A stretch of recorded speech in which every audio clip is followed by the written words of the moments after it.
countdown for blastoff. X minus 5, 4, 3, 2, X minus 1, fire.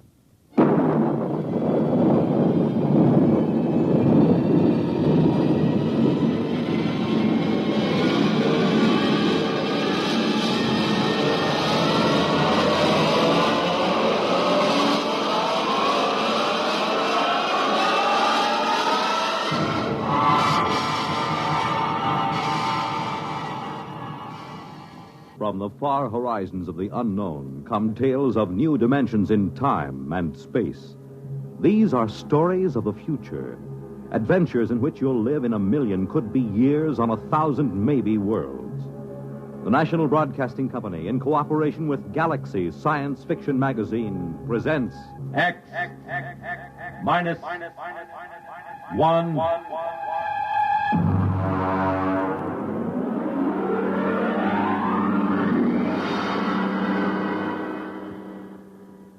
Tonight, an original story by Ernest Kenoy.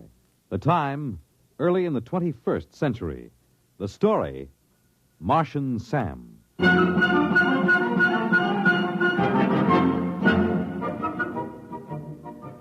whole thing started the first day of spring training.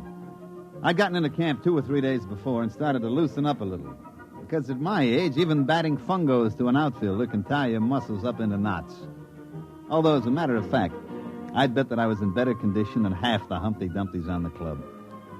We hadn't won a pennant since, 1997, or was it 98? And it looked like we had a permanent lease on 12th place. The Los Angeles Dodgers were in pretty sad shape, and that's the honest truth.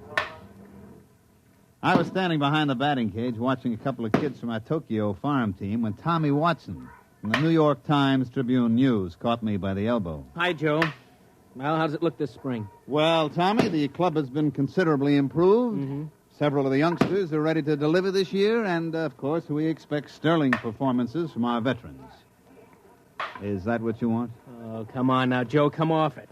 Has old man Castle loosened up enough to buy a catcher? Not that I know of. Well, how about a left-handed pitcher? Well, they're those 2 boys from Tokyo. Oh, come on, they couldn't throw a cream puff across the dining room table. Well, how does it feel to be first base coach for a team that'll clinch last place by July 4th? You're very kind, Tommy. Very kind. I just hate to see that old tightwad Castle run this club into the ground. I remember my father used to tell me about the times way back, when they were still in Brooklyn. And I can remember going down to Robinson Stadium when I was a kid to watch doubleheaders with the Denver Giants. Now look at them. A bunch of overage bums and a few kids who could hardly make the high school team. And all Castle's money goes to buy sports rockets for that screwball son of his. Oh, Joe, baseball isn't what it used to be.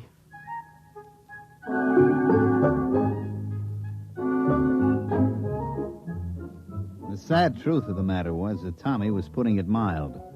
Old man Castle, the owner, begrudged every nickel that was spent on the ball club. I don't think anybody had gotten a raise in the last 5 years. The manager was old Rabbit Cinderella, and Castle used to issue statements every year about how he had great faith in him. Truth of the matter was that Rabbit would work for less than any other manager this side of the Sally League. You'll see what I mean when I tell you that the club traveled in an old four-jet Strato rocket like some barnstorming semi-pro team.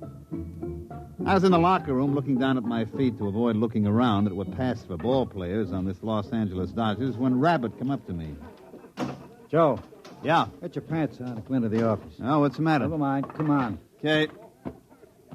Listen, Rabbit, what are we going to do about a left-handed pitcher? Later. Joe, I had an idea. I thought we could take one of the right-handers and sew the letter backwards across his shirt, and maybe that'd fool the other club. Yeah. Come on inside.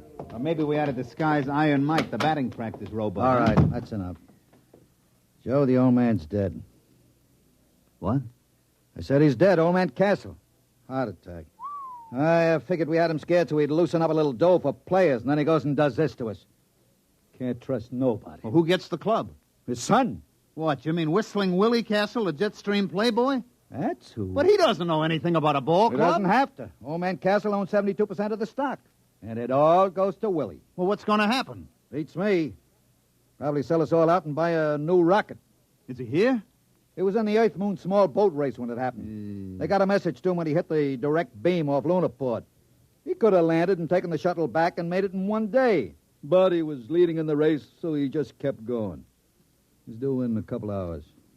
You think you can get him to go for a left-handed pitcher? I don't know. We'll have to try.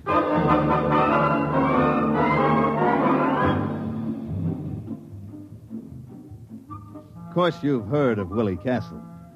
About once a year, he cracks up some expensive sports rocket or gets himself picked up in a survival suit by the IP, floating somewhere in an orbit around the moon. He almost got put away a couple of years ago when he took a debutante up in a Harrison Kilgore cruiser and kept her in orbit for 2 months. The old man was able to kill the abduction charges by claiming that they'd been married at the time. And one time when the old man had a couple of us up at the lodge he lives in during spring training, I saw the kid's room. It was filled with marak heads that he'd shot on safaris on Mars. He came down to the training camp a week later. He buzzed over in a Harley Donaldson atmospheric and set the ship down in the hole between second and third, burning out half the infield. I saw Rabbit get him to one side and start talking fast, so I sneaked over and listened. Well, Mr. Castle, of course, you know we're all very sorry about your father's death. And He had it coming, the old tightwad.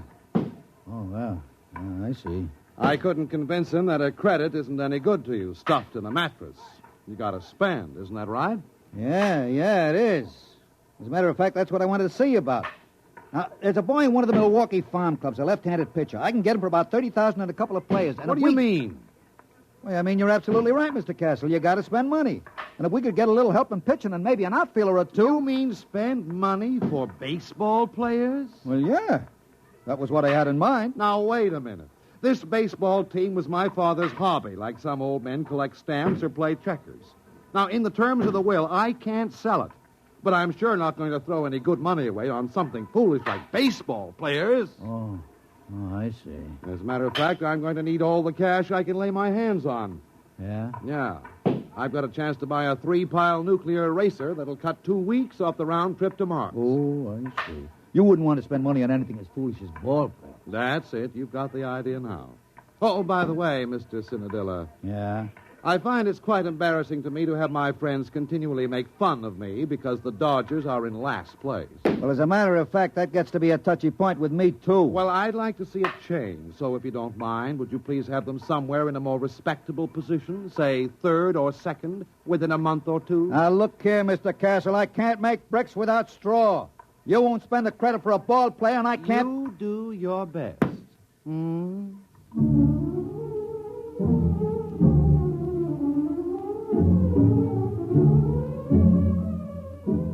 Well, after that interview with the new owner, Rabbit went out and tied one on, and I had to run the ball club for 2 days till we got him straightened out.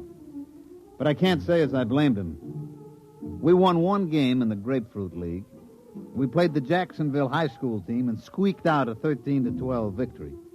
What the Yankees and Braves did to us, I'd rather not say. We opened the season at home, and a mediocre pitcher for Pittsburgh threw a no-hitter at us. Actually, that's not quite accurate. The truth is he just pitched, and we didn't hit anything. We lost 10 straight from opening day, and we didn't lose on the 11th day because it rained. Rabbit and me piled into his 97 copter and flew out to the Castle Estate up near Arrowhead. I was in pretty bad shape. For one thing, Rabbit's copter has a wobble, and I was feeling green around the gills by the time we dropped down on the port. Willie Castle was very excited by the time we finally got to see him. He was puttering around a whole mess of stuff piled up in the middle of the floor. Say, how do you like this? Isn't it exciting? Yeah? What is it? It's a Durgo steak. Oh, yeah, sure. And they use it in Mars in a game played between two villages. You see, all the men on one side line up, and then all the men on the other side try to knock them over with these sticks. Isn't it a beauty? Yeah, look, Mr. Castle, I got to speak to you. We got to have a left-handed pitcher. Oh, you mean for the baseball team? Yeah, that's right, the baseball team. That's what we got to have a left-handed pitcher for. Yeah. Well, now, I can't really be bothered with details of that sort. I'm leaving for Mars in the morning. Oh, by the way, I haven't had a chance to look at the standings recently. How are we doing? Mr. Castle, we may well set him out on record for consecutive games lost. Now, look here. You told me you can't sell the club. And you said you get tired of your friends kidding you about being last. Well, take it from me, Mr. Castle, and I know.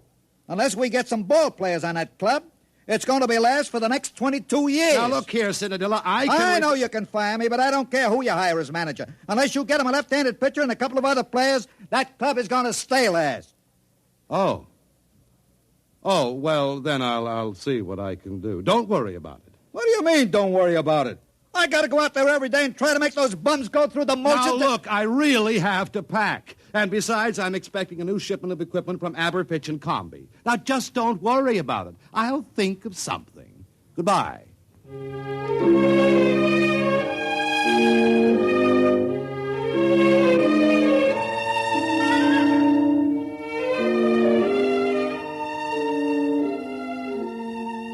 Next day, we lost a doubleheader to Cincinnati by a score faintly reminiscent of basketball. And that's the way it went. Oh, we won a couple here and there. Like they say, you can't lose them all. About the middle of the season, we were so far behind that the local papers just dropped us off the standings, didn't even bother to report it. It was about this time that Willie Castle returned from Mars. He came out to see us at the ballpark just before the massacre. Well, I notice, Mr. Cinadilla, that we're still in last place. Yeah, Mr. Castle, we are. We are lucky we are still in the league. With the ball players that you've given me. Well, I just wanted to tell you that I made a small bet with one of the boys at the country club. Yeah? Yes. I bet 1,000,000 credits that we'd win the pennant this year. That's nice. You don't seem to understand. I expect to win that bet. Yeah, sure. And I expect to put on a Monroe suit and win the Miss Universe title. I told you to leave everything to me. Now, I'd like you to come into my office, if you please. I have a few things I'd like to talk over with you.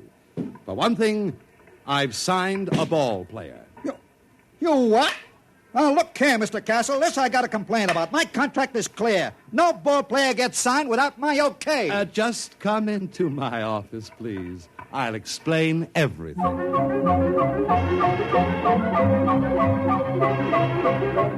That night, when Rabbit went up to the plate to hand in the starting lineups, I could tell something was happening. For one thing, old Baldy Snuff, the umpire, was looking at the card like it was written in Arabic. All right, who's the pitcher? It's written right there in the card. Saramo Castro Perbaco. What's the matter? Can't you read? Oh, come on now. You kidding? Is he Armenian? Nope. Martian. Martian? That's right. Martian.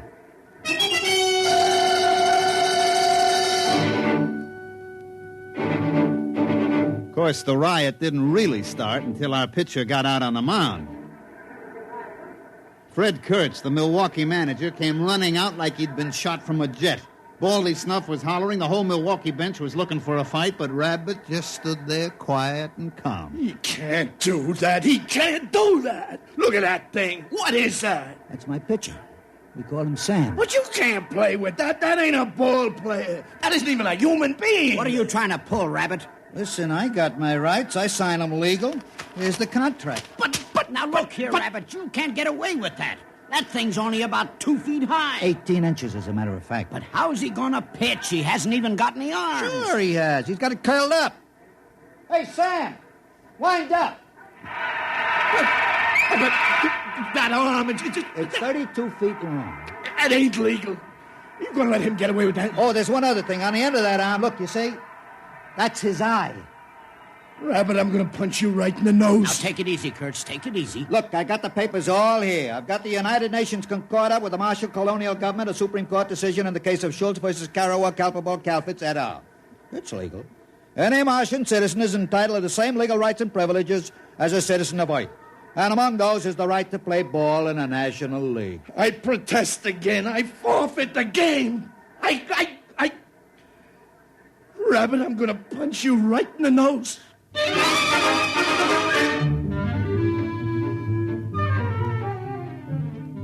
a matter of fact, the game that night was postponed because of riot. The next morning, everybody met in the commissioner's office, and sure enough, it was legal. Martian Sam, we come to call him, was a legally signed player for the Los Angeles Dodgers. I told you not to worry. I found Sam in a village just north of Marsport. He's a klugel hunter. A what? A klugel hunter. Klugels are fast little animals that run about 80 miles an hour, and the hunters go out and throw rocks at them and kill them. Sam's a klugel hunter. He ought to be a pretty good pitcher. How about the other clubs? What happens if they get klugel hunters? Oh, they won't. You see, it's basically contrary to Martian psychology. They won't ever leave their own villages. Then how come Sam left? Well, it was an unfortunate accident, really. You see, when I first met him, I gave him a stick of chewing gum. Yeah? Well, he got hooked. What do you mean, hooked? Well, for Martians, the chicle seems to be habit-forming. Sam is a gum addict. Well, naturally, as soon as this was discovered, the traffic was prohibited. There's a death penalty for importing of chewing gum to Mars. But it was too late for Sam, so he came out with me. You mean all we gotta do is keep him supplied with chewing gum? That's right. I told you I'd take care of it, didn't I? Now you've got your left-handed pitcher.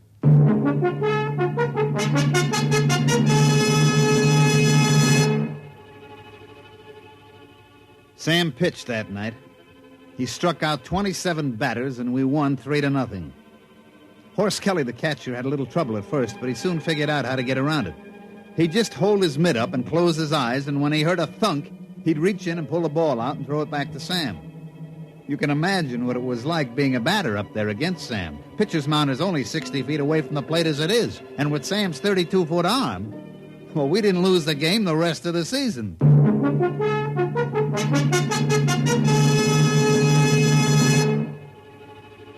Of course, we started out so far behind that by the last game of the season, we were tied with the Milwaukees, and we were playing them at Milwaukee. The winner of this game won the pennant. Of course, it was a lead-pipe cinch for us. Martian Sam had pitched every day since he joined the club. He looked real cute out on the mound, standing 18 inches high in his little Dodgers uniform and in that long 32-foot arm. We had taken a finished batting practice at Milwaukee County Stadium, and I was standing next to Willie Castle's box talking to him. Well, it looks like I won't have to be embarrassed about owning the Los Angeles Dodgers anymore, eh? That's right. With Sam pitching, that means we win the pennant and the series. Well, I think that's very nice. As a matter of fact, I'm thinking of taking the whole team on a barnstorming tour through Mars after the series is over. Hey, Joe! Joe! Oh, Mr. Castle. Well, what's the matter? It's Sam. Sam! Well, what's the matter? Is anything wrong with him? Did he get his chewing gum? Yeah, he got his chewing gum, but he's just lying on the floor in the locker room moaning. He is? We better get a doctor. Yeah, and all those scales keep falling off him. Oh, no. What's the matter? I know what it is. What? It's the molting season. All the scales will fall off. It'll take him a week to grow new scales. But he can pitch, can't he? No, he can't. Any violent movement would bring on great pain. Well, there goes the ball game. Martian Sam can't pitch. We're dead.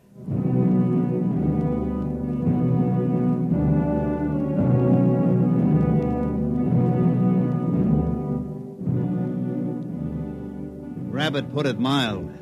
We were good and dead. We pitched Harry Kosnowski, our best human pitcher, but our best human pitcher was none too good. He rose to the occasion, however, and the score was tied going into the last half of the ninth. That's the way, Harry, old boy. That's the way. Pour it in. Come on, Harry. You can do it, baby. Unfortunately, he couldn't. He hit a streak of wildness and walked 3 straight men. Things were very quiet in the Dodgers' dugout. One more walk would force in a run, the ball game would be over. Then as we all sat there staring out at the mound where Harry was sweating, we heard a little shuffling noise. Oh, what's that? Sam! Sam, what are you doing out here? And then with the little squeaks that he used for talking, Sam told us what he wanted to do. He wanted to pitch. But, Sam, you can't. You're molten. Your scales. All right, Sam, all right. If that's the way you want it, you get out there. You pitch that one batter. It's 2 out. You strike him out, it'll go to extra innings, and we'll win the ball game.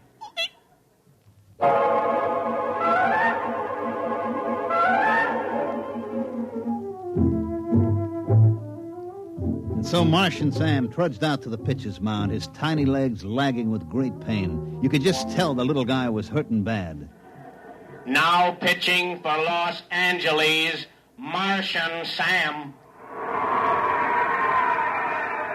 We knew that Sam could do it now. We only had to face one batter and we'd get our chance again.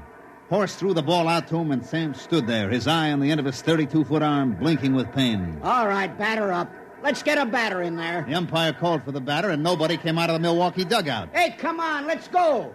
Hey, Kurtz, get a man up in there. What's the matter, Baldy? Let's get a batter in there. You're delaying the game. What do you mean I'm delaying the game? You get a batter up there. But I got a batter up there. What do you mean? There's nobody in the batter's box. Baldy, I got a contract here for you to read. What are you talking about? Here. Read it.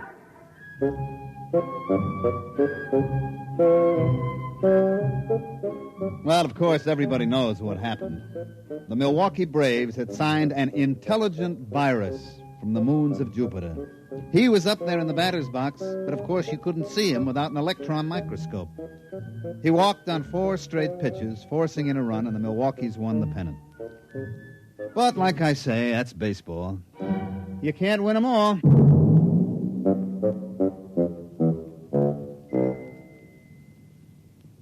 You have just heard X-1, presented by the National Broadcasting Company in cooperation with Galaxy Science Fiction Magazine, which this month features Time in the Round by Fritz Leiber, the story of a dictator who suffered more than any dictator in history. He was so puny, and his victims were so impregnable. Galaxy Magazine on your newsstand today. Tonight, X-1 has brought you Martian Sam, an original story written for radio by Ernest Kenoy. Featured in the cast were Mandel Kramer as Joe, Santos Ortega as Rabbit, Ivor Francis as Willie, Jack Orrison as Baldy, Bob Hastings as Tommy, and Bill Zuckert as Kurtz. Your announcer, Fred Collins. X-1 was directed by Daniel Sutter and is an NBC Radio Network production.